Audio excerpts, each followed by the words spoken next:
Audio clip number 86 قرآن پاک کی سورہ بقرہ کی آیت نمبر 248 سے 250 تک کی تلاوت، ترجمہ اور تفسیر قرآن صراط الجنان سنیں گے۔ بسم اللہ الرحمن الرحیم۔ ترجمہ: اللہ کے نام سے شروع جو نہایت مہربان رحمت والا ہے۔ وقال لهم نبيهم إن آية ملكه أن يأتيكم التابوت فيه سكينة من ربكم وبقية مما ترك آل موسى وآل هارون تحمله الملائكة إن في ذلك لآية لكم إن كنتم مؤمنين۔ ترجمہ: اور ان سے ان کے نبی نے فرمایا، اس کی بادشاہی کی نشانی یہ ہے کہ تمہارے پاس وہ تابوت آ جائے گا جس میں تمہارے رب کی طرف سے دلوں کا چین ہے اور معزز موسیٰ اور معزز ہارون کی چھوڑی ہوئی چیزوں کا بقیہ ہے۔ فرشتے اسے اٹھائے ہوئے ہوں گے، بے شک اس میں تمہارے لیے بڑی نشانی ہے اگر تم ایمان والے ہو۔ ان آیت ملکہ،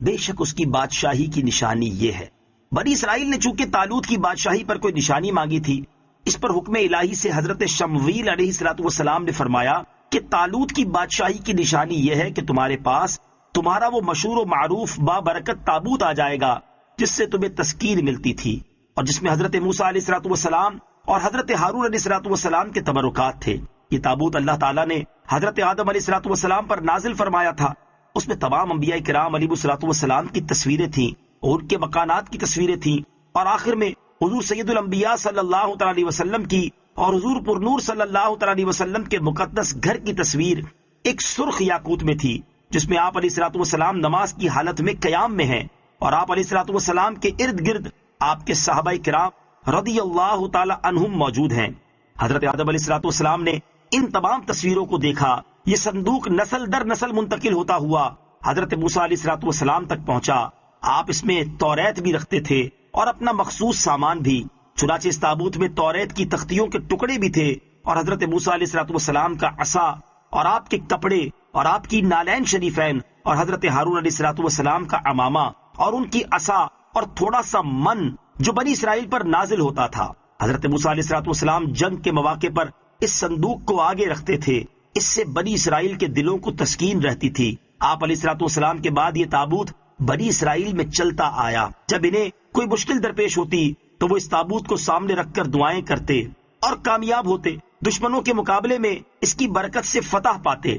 جب بنی اسرائیل کی حالت خراب ہوئی اور ان کی بدعملی بہت بڑھ گئی اور اللہ تعالیٰ نے ان پر عمالقہ کو مسلط کیا تو وہ ان سے تابوت چھین کر لے گئے اور اس کو نجس اور گندے مقامات میں رکھا اور اس کی بے حرمتی کی، اور ان گستاخیوں کی وجہ سے عمالقہ کے لوگ طرح طرح کے امراض و مصائب میں مبتلا ہو گئے۔ ان کی 5 بستیاں ہلاک ہو گئیں اور انہیں یقین ہو گیا کہ تابوت کی توہین و بے ادبی ہی ان کی بربادی کا باعث ہے۔ چنانچہ انہوں نے تابوت ایک بیل گاڑی پر رکھ کر بیلوں کو چھوڑ دیا اور فرشتے اسے بنی اسرائیل کے سامنے طالوت کے پاس لائے، اور چونکہ اس تابوت کا آنا بنی اسرائیل کے لیے طالوت کی بادشاہی کی نشانی قرار دیا گیا تھا، لہٰذا بنی اسرائیل نے یہ دیکھ کر طالوت کی بادشاہی کو تسلیم کر لیا اور بلا تاخیر جہاد کے لیے آمادہ ہو گئے، کیونکہ تابوت کے آنے سے انہیں اپنی فتح کا یقین ہو گیا۔ طالوت نے بنی اسرائیل میں سے 70,000 جوان منتخب کیے، جن میں حضرت داؤد علیہ السلام بھی تھے۔ فلما فصل طالوت بالجنود قال إن الله مبتليكم بنهر فمن شرب منه فليس مني ومن لم يطعمه فإنه مني إلا من اغترف غرفة بيده فشربوا منه إلا قليلا منهم فلما جاوزه هو والذين آمنوا معه قالوا لا طاقة لنا اليوم بجالوت وجنوده قال الذين يظنون أنهم ملاقوا الله كم من فئة قليلة غلبت فئة كثيرة بإذن الله والله مع الصابرين ولما برزوا لجالوت وجنوده قالوا ربنا أفرغ علينا صبرا وثبت أقدامنا وانصرنا على القوم الكافرين. ترجمہ: پھر جب طالوت لشکروں کو لے کر شہر سے جدا ہوا تو اس نے کہا بے شک اللہ تمہیں ایک نہر کے ذریعے آزمانے والا ہے، تو جو اس نہر سے پانی پیے گا وہ میرا نہیں ہے